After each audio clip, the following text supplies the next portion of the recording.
Nous n'avons pas pu atterrir dès la première tentative. C'était donc une deuxième tentative d'atterrissage. Je pense que l'avion a fait quelques manœuvres et j'ai senti que nous atterrissions. C'est à ce moment-là que j'ai entendu une explosion. Ce que j'ai vu, c'est le compartiment endommagé et j'ai vu que les masques à oxygène tombaient. Puis l'avion a commencé à trembler. Ce n'était plus le même avion. Il était clair que l'avion était devenu beaucoup moins contrôlable. Mon sentiment à ce moment-là est que c'était fini. J'étais dans mes dernières minutes et je me suis dit qu'il fallait faire quelque chose. Assalamu alaikum, bienvenue sur Vérité Dine. Les images de cet homme sont devenues virales sur les réseaux sociaux après qu'il ait miraculeusement survécu à un accident d'avion le jour de Noël. L'homme a enfin parlé et dans cette vidéo, nous vous présenterons son témoignage dans lequel il révèle ce qu'il a vu avant, pendant et après le crash et ce qu'il a fait pour s'en sortir sain et sauf. Il termine son témoignage en adressant un message très important aux musulmans du monde entier.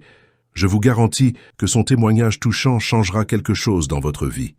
Pour commencer, vous avez probablement regardé les images terrifiantes du crash de l'avion J28243 d'Azerbaijan Airlines, qui a eu lieu le 25 décembre 2024 au Kazakhstan, faisant 34 morts et quelques survivants parmi lesquels des blessés graves. C'était en effet un spectacle déchirant de voir cet avion presque se déchirer en deux.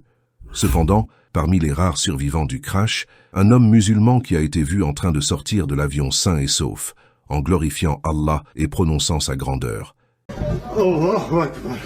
Mais ce qui est encore plus étonnant, c'est qu'avant le crash, l'homme en question avait filmé l'événement à l'intérieur de l'avion à l'aide de son smartphone et avait envoyé les images à sa femme qui se trouvait en Russie pour l'informer de ce qui se passait. Dans ces clips, on voit des masques à oxygène jaune suspendus au-dessus des sièges, peu de temps avant que l'avion ne s'écrase. On entend l'hôtesse avec un ton très angoissé faire l'annonce et demandant aux gens de se calmer. À l'intérieur de l'avion, on entend des cris et des hurlements partout, mais l'expression de cet homme semble calme, comme si tout allait bien. On le voit et on l'entend prononcer la shahada à plusieurs reprises et proclamer calmement la grandeur d'Allah.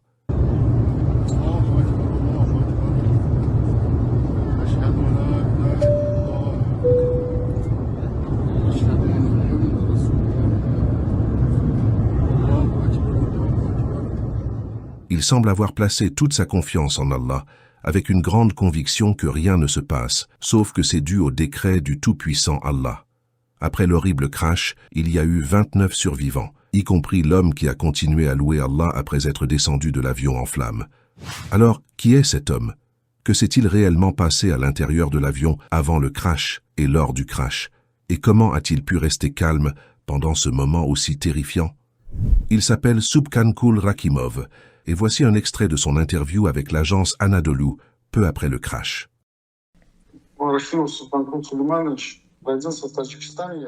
Je suis né au Tadjikistan où j'ai grandi, mais actuellement je vis en Russie depuis 24 ans. J'y travaille et j'ai une famille ici. Pendant notre vol, il y a eu une explosion et je ne peux pas dire exactement où elle s'est produite. Je ne peux pas non plus dire avec certitude que nous étions au-dessus de Grozny. Je n'ai pas vu Grozny, je n'ai vu aucune agglomération à cause du brouillard. Je somnolais à ce moment-là, puis j'ai senti que l'avion prenait de l'altitude et j'ai ouvert les yeux. J'ai regardé, mais je ne pouvais rien voir car il y avait du brouillard en dessous. On ne voyait rien. J'ai réalisé que nous allions maintenant passer à l'atterrissage. Nous n'avons pas pu atterrir dès la première tentative. C'était donc une deuxième tentative d'atterrissage. Je pense que l'avion a fait quelques manœuvres et j'ai senti que nous atterrissions. C'est à ce moment-là que j'ai entendu une explosion. Certains masques à oxygène sont tombés. L'avion était endommagé et j'ai immédiatement pensé qu'il allait s'effondrer. Puis j'ai regardé et j'ai réalisé qu'il semblait avoir commencé à prendre de l'altitude.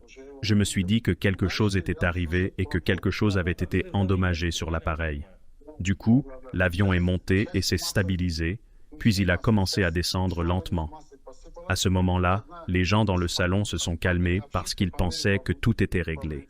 Nous allions maintenant faire un atterrissage d'urgence quelque part à cause de cette explosion. Puis après un certain temps, la mer est apparue et l'espace s'était déjà éclairci. Mais l'avion a commencé à se comporter de manière bizarre. Avant de continuer, pouvez-vous nous dire où vous avez entendu l'explosion? À l'intérieur ou à l'extérieur de l'avion? Eh bien, j'étais dans le salon et je l'ai entendu là-bas. Mais ce n'est que mon opinion sur ce que c'était. Est-ce que c'était un oiseau ou un réservoir de gaz ou d'oxygène? Quoi qu'il en soit, laissons les experts tirer une conclusion et laissons-les en parler officiellement.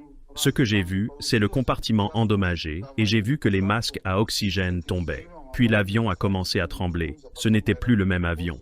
Il était clair que l'avion était devenu beaucoup moins contrôlable. Mon sentiment à ce moment-là est que c'était fini.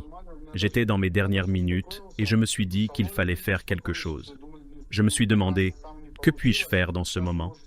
Nous devons gagner plus de bonus afin de les présenter au tout-puissant Allah. Alors, j'ai commencé à faire du dhikr. J'ai commencé à prier. J'ai l'habitude de prononcer la shahada. Je le fais toujours. Je loue toujours Allah à chaque fois que l'avion atterrit et décolle. Je dis toujours Allahu Akbar, Allahu Akbar. Je dis toujours ça. Et puis, lorsque l'explosion s'est produite, j'ai immédiatement dit Allahu Akbar, Allahu Akbar. J'ai commencé à dire tous les mots de zikr que je connaissais et, par la volonté du Tout-Puissant, je suis resté en vie. Je veux dire à tous les musulmans, ne vous inquiétez pas. Si un musulman accomplit la prière 5 fois par jour, s'il se souvient du Tout-Puissant tous les jours, alors dans une telle situation où tout le monde peut se trouver, si le Tout-Puissant est dans son cœur, il sera en paix. Dans un moment aussi terrifiant, un musulman se dira qu'il doit accepter tout ce qui arrive. L'ange qui se tient à côté de lui, ou comme on dit dans le monde moderne, le 6e sens dans son cœur lui dira quelle mesure prendre. Après la chute, j'ai été projeté de mon siège. L'hôtesse de l'air m'a dit que nous devions croiser les bras et les presser vers l'avant. J'ai trouvé cette position parfaite pour la prière. Au moment de l'accident, j'ai été projeté à plusieurs reprises. Je m'en souviens bien et je me souviens comment. Je me souviens d'un feu devant mes yeux. Il y avait une sorte de flamme jaune. Tout cela n'a duré que quelques secondes. Puis, tout est devenu silencieux. J'étais choqué d'être sain et sauf. Je n'avais aucune blessure. Je me suis demandé, tout est détruit, mais moi je vais bien. Alhamdulillah, car je n'étais pas le seul à rester en vie. Alhamdulillah, un homme s'est avéré être en vie derrière moi et j'ai vu 2 autres personnes en vie à mes côtés. Alhamdulillah, il y avait d'autres personnes en vie. Quand je suis sorti, je me suis demandé comment la queue s'est retrouvée devant l'avion après le crash. L'hôtesse de l'air a fait de son mieux. Si elle est morte, puisse Allah lui pardonne ses péchés et l'admette au paradis. Je ne connais pas l'azerbaïdjanais, mais pendant tout ce moment difficile, elle a essayé de calmer les gens dans l'avion. Elle a tout fait selon les instructions jusqu'au dernier moment.